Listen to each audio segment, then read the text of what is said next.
Wake up, Papa. Oh, when did you get in? Just a minute ago.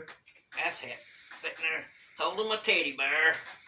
I have to have something to sleep with. I seem like I can sleep better with it. Yeah. I always like my teddy bear. I'll tell you one thing, he'll never leave you. No, it won't. Let's go in here in the living room and talk a little. I've got a story to tell on old Jasper. My uncle come over one day and he said he want to take Jasper home with him, you know, and to make a businessman out of him. And my mother said, well, I guess that'd be all right. He took him over there, his garage. He had a big garage, you know. He said, now, Jasper, so I'm going to put you on these gas pumps here. He said, I want you to pump gas and sell oil. Now, he said, here's an empty oil can with the spout in it.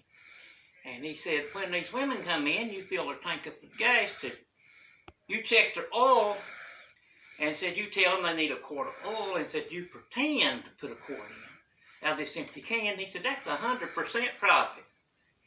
And he said, we'll make some money. He said, we'll double our money that way. So he said, but now if there's a blonde-headed woman comes in, he said, you check her oil, and you give her 2 quarts of oil, whether she needs it or not. He said, okay. So this brown-headed woman come in, and he checked her oil. He said, you need a quart of oil. He pretended to pour a quart of oil in. Put the can back. Directly, this blonde-headed woman come in. He said, Uncle Bascom said, when you come in, to give you 2 quarts of oil whether you needed it or not. So Uncle Bascom came there and said, you're doing fine, son. She said, okay, go ahead and put them in. So he come there and said, you're doing fine, son. Said, you're learning quick. Said, but now I want you to paint my wrecker over here. Said, I'll give you $10 if you'll paint it. And he said, well, that ain't hardly enough. Said, could you double my money? He said, yeah, I can double your money if you'll do a good job on it. So he got him a 5-gallon roofing, silver roof paint.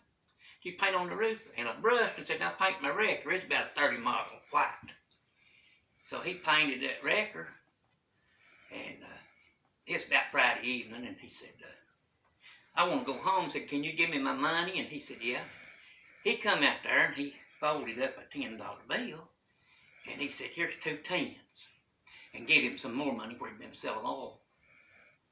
So he went home, and he said, I made me a lot of money, Mama. He put that on the table to count it, and he said, well, said, hell, said, I had 2 tens, and said, I just got 1 now. So she said, well, said, you've lost it, I guess. Said, when we go over Monday, said, we'll ask him about it. She knowed he was a Bascom, you know. It was her brother, she knowed him. She went over and said, you didn't pay my boy that $20 for his painting your record. Well, he said, I give him 2 tens. I said, here, I doubled your money for you. And she said, well, he's lost it somewhere. And he said, don't you guess? He said, give it some whore, don't you guess? That's the way he talked. Give it some whore, don't you guess? He said, well, I'll tell you what it done to me. He said, come in here, I want you to look. He said, he's supposed to paint this truck for me, and said he just painted one side that I could see. And so after he left, I walked around the other side and said he hadn't even painted it. Said he's the biggest damn crook ever was. Said you sure give him the right name, Jasper. Said he's the biggest damn crook ever was. Said he's a cheat and a liar and everything else. He was getting pretty mad, you know. She said, well, you trained him, didn't you? He said, look at him and he said, ha! Damn if I didn't. Done a good job, didn't I? He could like the biggest, you know. Did I get...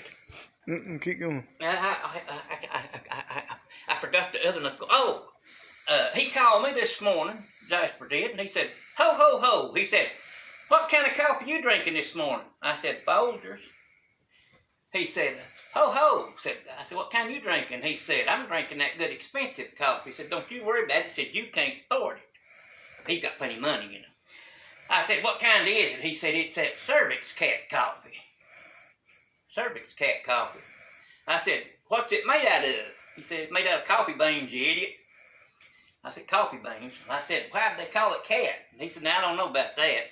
I said, you better get on the damn computer and find out. He said, it's $100 a cut, that here. He said, $100 a pound if you buy it.